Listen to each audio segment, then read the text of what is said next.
Just today, one of, if not the biggest roster move in Counter-Strike history happened, and honestly, we don't even know what to say. What's up, ProGuides fam? I'm Boggs, and today we have the biggest news the CSGO pro scene has probably seen in, well, ever. Device just transferred to the Ninjas in Pajamas for a 3-year contract, and that's a roster move basically no one saw coming. The reason this news is so big is because, as you probably know, Device is a star.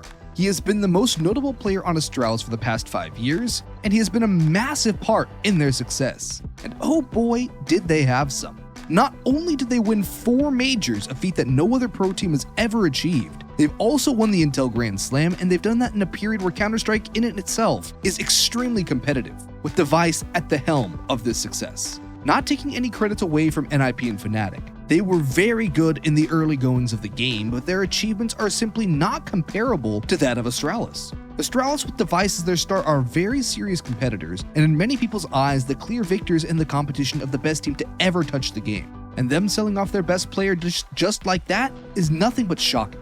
The reason this move might have happened, if you ask me, mostly has to do with the recent results of the team.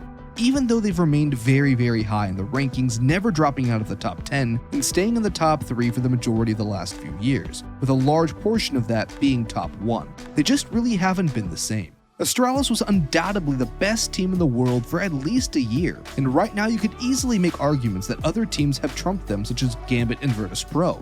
Device personally said it happened partly because of COVID in the recent times. He's lived in Sweden himself for quite some time now, and because of that, he hasn't really been seeing his teammates as much. Considering that in order to do that, he has to take an 8-hour drive, and the clear problem of COVID regulations, it's understandable that he finds that difficult. Of course, he doesn't want to move back to Denmark, as he'd rather stay in Sweden together with his girlfriend. But that does cause the issue of not really feeling as a team, or at least missing out on some of those elements. Now with LAN seeming to be a thing of the past, at least boot camping together with your teammates is something very important to really get that team environment and atmosphere down. Him going to NiP would solve most of these issues. He's happy, he gets to be close to home, while still seeing his new friends and teammates. And the situation is just a lot more convenient as a whole. Nonetheless, I do really think there's more to it. Sure, NiP is close to home, but man, Astralis are still undoubtedly the better team between the two. Even though Device does say he thinks that NiP is a legendary organization with a great history, I find it hard to believe that he truly believes that that's more so the case than with Astralis. Even right now, when Astralis is in one of the weakest states they've ever been, they're still ranking and performing well above the Ninjas, so that really makes me think that there's some deeper issues within the Astralis camp. Personally, I think this won't be the last roster change we'll see there, as there have got to be some serious things to make Device lose faith in that project so much. CSGO even tweeted out on the 21st of April that, quote, Astralis better start playing with Bubsky, because when the other 5 don't re-sign at the end of the year, he's all they've got. A lot of people also think that Device might just be doing this for the money, but honestly, I doubt it. He must have gotten paid plenty at Astralis already, and with the amount of tournaments he's won, he should have a decent stockpile of cash. That being said, NiP obviously did pay an insane amount for him. Rumors are floating around right now that the buyout alone was over $1 million, so you can probably consider what his salary is going to look like.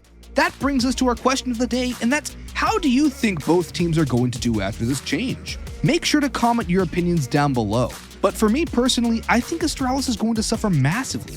Them losing their star player is definitely going to hurt, and I doubt they'll be doing anywhere near as good as they used to be in the next few tournaments. Not to mention that they just lost their Opper. That's not exactly a role that's the easiest to replace, and to find somebody who can play the style and skill level of Device, it's not going to be an easy task at all. Even once they do get a proper replacement, who is realistically going to be as good as Device, a top 3 Opper in the world? If you have any ideas, again, comment down below, but I just don't know. The only people that can fill his shoes are perhaps Simple and Zero, and both of those players would require the roster to go international, which I don't think will happen. For the Ninjas, I'm not too sure how to feel about them either. That team hasn't looked very impressive for a long time now, and I'm not sure how much of an impact Device is going to have. Sure, they've had some decent results as of late, but it still pales in comparison to Astralis. That being an all-Swedish roster with a Danish Device coming in, it shouldn't be an issue. After all, Device does speak Swedish, having lived there for over 2 years together with his Swedish girlfriend, but I just don't know if it has all the right pieces to be a successful team. Well, I guess the only way to find out is to wait and see. So we'll do just that. Their debuting match is going to be happening on the 10th of May during Flashpoint 3, so make sure to tune in. With that said, that's going to end our video, so if you did enjoy, make sure to like and subscribe, as we'd love to hit that 100,000 sub mark sometime soon. While you're at it, don't forget to visit our website, ProGuides.com. There you'll be able to access our courses written by the best pros like Simple, and you'll even be able to get your hands on top-tier coaching. And if you're fast, you could even get 25% off using the code FPS25. Wish you the best of luck in your ranked games, and we'll see you on our website. Peace out.